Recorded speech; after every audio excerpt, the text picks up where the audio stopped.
여러분, 다시 만나 뵙게 되어 반갑습니다. 파력 에너지는 파도의 움직임을 직접 전기 에너지로 바꾸는 것을 말합니다. 포르투갈은 일찍이 이 방식을 채택했는데요. 긴 대서양 해안선 덕분에 파력 발전 잠재력이 매우 높고 일정한 파력 조건을 가지고 있기 때문입니다. 포르투갈 서부 해안의 파도 1m당 평균 에너지는 유럽에서 가장 높은 수준입니다. 이 에너지를 활용하려면 파도의 진동하는 움직임을 기계적 또는 수압 에너지로 변환한 다음 발전기를 통해 전기로 바꾸는 장치가 필요합니다. 태양 에너지나 풍력 에너지와 달리 파력 에너지는 움직이는 물의 운동 및 위치 에너지를 활용한다는 점이 특징입니다. 파력 에너지 시스템을 이해하는 첫 번째 단계는 파도가 에너지를 전달하는 방식을 아는 것입니다. 바람이 바다 표면을 가로지르면 마찰이 운동량을 물로 전달하여 진동을 일으킵니다. 파도는 물덩어리가 계속 앞으로 나아가는 것이 아니라 물 입자들이 궤도 경로를 따라 움직이며 표면을 가로질러 에너지를 전달하는 것입니다. 전달되는 에너지의 양은 파도의 높이, 주기, 그리고 길이에 따라 달라집니다. 이러한 움직임을 포착하기 위해 부유식 구조물, 진동 챔버 또는 수중 압력 장치와 같은 다양한 장치들이 설계되었으며 각각은 지역 파도 조건의 주파수에 맞춰 조정됩니다. 가장 잘 알려진 디자인 중 하나는 점흡수식 부표입니다. 이 장치는 파도와 함께 수직으로 움직이는 부유식 구조로 구성되어 있으며 해저의 고정된 기반이나 수중 반응 지점에 연결됩니다. 부표가 오르내리면서 내부의 동력 추출 시스템이 이 상대적인 움직임을 에너지로 변환합니다. 동력 추출 방식은 유압식, 공압식 또는 직접 구동 선형 발전기 방식일 수 있습니다. 예를 들어 유압 시스템에서는 부표의 움직임이 어큐뮬레이터와 터빈을 통해 유체를 펌핑하고 이것이 발전기를 구동하여 전기를 생산합니다. 부표의 수직 움직임이 단순하기 때문에 다양한 해상 상태에서 다재다능하게 활용될 수 있습니다. 또 다른 주요 디자인으로는 진동 수주형 장치 Oscillating Water Column가 있습니다. 이는 기본적으로 수면 아래에 개구부가 있는 챔버로 그 위에 일정량의 공기가 갇혀 있는 형태입니다. 파도가 챔버 안으로 물을 밀어 넣으면 갇힌 공기가 압축되어 터빈을 통해 강제로 배출됩니다. 파도가 물러나면 수위가 낮아지고 반대 방향으로 터빈을 통해 공기를 다시 빨아들입니다. 웰스 터빈과 같은 특수 터빈은 공기 흐름 방향과 관계없이 항상 같은 방향으로 회전하도록 설계되어 지속적인 전력 생산을 가능하게 합니다. 포르투갈은 아조레스 제도에서 초기 대규모 진동 수주형 발전소를 시험 가동하여 이 방식의 실현 가능성을 입증했습니다. 다음으로는 감소외기형 장치 Attenuator Type Devices가 있습니다. 이 장치들은 길고 마디가 있는 구조물로 수면 바로 위를 떠다니며 작동합니다. 이 장치들은 파도의 방향과 일직선으로 정렬됩니다. 파도가 장치의 길이를 따라 이동하면서 마디들이 이음새 부분에서 유연하게 움직입니다. 이 유연한 움직임은 이음새에 위치한 유압 펌프를 작동시켜 유체를 가압하고 이 가압된 유체는 발전기에 연결된 유압 모터를 구동시킵니다. 포르투갈 해역에서 시험되었던 펠라미스 파력 발전기 Pelamit Wave Energy Converter는 이 분야의 가장 대표적인 사례 중 하나였습니다. 상업적 배치는 재정적, 내구성 문제에 직면했지만 이 시험을 통해 극한 폭풍 속에서의 이음새 설계, 유지 보수, 그리고 생존 가능성에 대한 귀중한 교훈을 얻을 수 있었습니다. 파도의 움직임을 잡아 전기로 바꾸는 과정은 정교한 공학 기술을 필요로 합니다. 파도의 불규칙한 움직임을 발전기에 적합한 일정한 회전 운동으로 바꿔주는 동력 인출 시스템이 필요하죠. 이를 위해 유압 추갑기나 플라이휠을 사용해서 짧은 순간에 에너지를 저장했다가 일정한 속도로 방출하게 합니다. 생산된 전력은 전력 전자기기를 통해 전압과 주파수를 전력망에 맞게 조절합니다. 해저 케이블을 통해 생산된 정의는 해안 변전소로 보내집니다. 바다는 환경이 매우 혹독하기 때문에 모든 부품은 해수 부식, 해양 생물의 부착, 그리고 끊임없는 반복 하중으로 인한 피로에 견딜 수 있어야 합니다. 파력 에너지는 기존의 발전 방식과 비교했을 때 몇 가지 주목할 만한 장점과 차이점을 가지고 있습니다. 풍력이나 태양광과는 달리 파력 에너지는 대서양의 안정적인 기상 패턴 덕분에 며칠 전부터 높은 예측 가능성을 가집니다. 또한 에너지 밀도가 높아서 작은 장치로도 크기에 비해 상당한 전력을 생산할 수 있습니다. 하지만 해상에서의 기계적 스트레스와 부식성 환경은 육상 풍력 터빈이나 태양광 패널이 일반적으로 직면하는 것보다 훨씬 더 혹독합니다.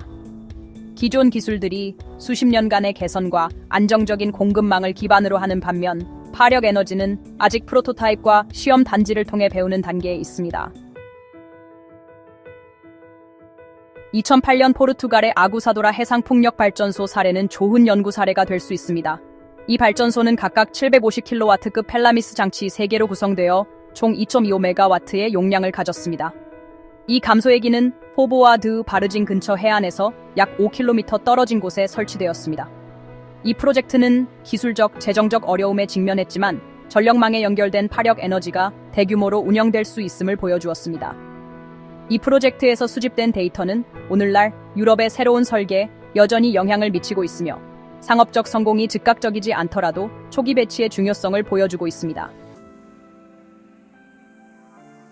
현대 포르투갈의 연구는 내구성과 비용 절감에 중점을 두고 있습니다. 부식에 강하고 무게를 줄이기 위해 복합 소재로 장치를 재설계하고 있습니다. 또한 다양한 해양 상태에 맞춰 장치를 조정하여 구성 요소에 과도한 부담을 주지 않으면서도 에너지 포집을 극대화할 수 있는 제어 시스템을 개발하고 있습니다. 엔지니어들은 해상에서 교체할 수 있는 모듈형 동력 인출 장치도 연구하여 가동 중단 시간을 줄이고 있습니다. 이러한 발전은 파력 에너지가 풍력 터빈이 걸었던 혁신적인 길을 따르고 있음을 보여줍니다. 초기 실험적인 기계에서 벗어나 더욱 표준화되고 신뢰할 수 있는 장비로 발전하고 있죠. 포르투갈의 단기적인 전망에는 5에서 20MW MW의 규모의 실증 프로젝트가 포함됩니다. 2026년까지 포르투갈 해안에서 최소 1개 이상의 다중장치 해상 풍력 발전소가 가동되어 국가 전력망에 직접 연결될 것으로 예상됩니다. 이러한 발전소들은 산업 규모 유지 보수, 특수 선박을 이용한 배치, 그리고 해상 풍력과 같은 다른 해양 활동과의 통합을 위한 시험대 역할을 할 것입니다.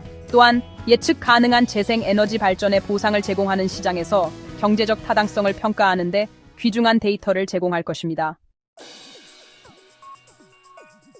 중기적으로는 해상 복합 에너지 단지 개발이 추진될 수 있습니다.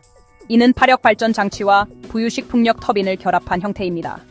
이 두 기술은 계류 및 케이블링 인프라를 공유하여 비용 절감에 도움이 됩니다. 또한 이 둘을 결합하면 전력 생산량이 균형을 이루게 되는데 이는 바람과 파도가 보통 약간 다른 조건에서 최고조에 달하기 때문입니다. 포르투갈은 대서양을 접하고 있어 이러한 복합 설치에 아주 적합한 후보지입니다. 이러한 통합은 두 가지 가변적인 입력값을 동시에 처리하기 위한 새로운 그리드 관리 기술을 필요로 하지만 스마트 그리드 시스템의 발전으로 충분히 실현 가능해지고 있습니다. 더 나아가 파력 에너지는 분산된 해안 발전을 제공함으로써 대륙의 전력망을 안정화하는 데 중요한 역할을 할 수 있습니다. 유럽연합의 에너지 전략에는 수입 연료에 대한 의존도를 줄이기 위한 재생 에너지원의 다양화가 포함됩니다. 포르투갈의 풍부한 파력 자원은 상호 연결을 통해 스페인과 프랑스로 수출될 수 있습니다. 파력 에너지를 해상 그린 수소 생산과 결합하는 것은 매우 유망한 방법입니다. 파력 발전소에서 생산된 인겨 정의는 해상 플랫폼에 위치한 전해조를 가동하여 수소를 생산하고 이 수소는 파이프라인이나 선박을 통해 해안으로 운송될 수 있습니다. 이러한 방식은 전력망과의 직접적인 통합에서 발생할 수 있는 여러 가지 어려움을 피할 수 있게 해줍니다. 하지만 이 모든 잠재력에도 불구하고 파력 에너지는 몇 가지 분명한 한계와 도전에 직면해 있습니다. 킬로와트당 초기 비용은 여전히 풍력이나 태양광보다 높은데 이는 주로 내구성 요구사항과 적은 생산량 때문입니다. 장치들은 구조적 손상 없이 극한의 폭풍을 견뎌야 하므로 견고한 재료와 지능적인 비상 정지 절차가 모두 필요합니다. 해상 유지 보수는 비용이 많이 들기 때문에 어떤 기술이든 대형 인양선의 필요성을 최소화해야 합니다. 이러한 장치들은 퇴적물 운반, 해양 생물 행동, 심지어 어업 경로에도 영향을 미칠 수 있으므로 환경적 고려사항도 중요합니다. 각 배치는 엄격한 환경 영향 평가를 거쳐야 합니다. 조력 에너지와의 비교를 통해 유사점과 차이점을 모두 알 수 있습니다. 수중 터빈과 같은 조력 시스템은 예측 가능한 중력 주기를 활용하는 반면 파력 시스템은 가변적인 날씨에 따른 힘에 반응합니다. 조류의 흐름은 특정 장소에 국한되며 좁은 해협이나 간거기에만 제한적으로 적용됩니다. 반면 파력 에너지는 넓은 해안선 전반에 걸쳐 수확할 수 있습니다. 하지만 조력 터빈은 더 부드러운 흐름 조건의 이점을 가지고 있어서 기계적인 부하를 더 예측 가능하게 합니다. 따라서 파력 장치는 더 적응력이 뛰어나야 하며 광범위한 주파수와 진폭을 처리할 수 있어야 합니다. 이러한 적응력 덕분에 파력 장치는 더 복잡하지만 잠재적으로 더 다재다능합니다. 중요한 기술 분야 중 하나는 바로 제어 전략입니다. 장치에는 실시간으로 저항 또는 댐핑을 조정하는 센서와 알고리즘이 장착될 수 있습니다. 들어오는 파도의 주파수에 맞춰 조정함으로써 에너지 흡수를 극대화합니다. 이는 기계 시스템의 공명과 유사합니다. 주파수가 일치할 때 에너지 전달이 가장 높아지죠.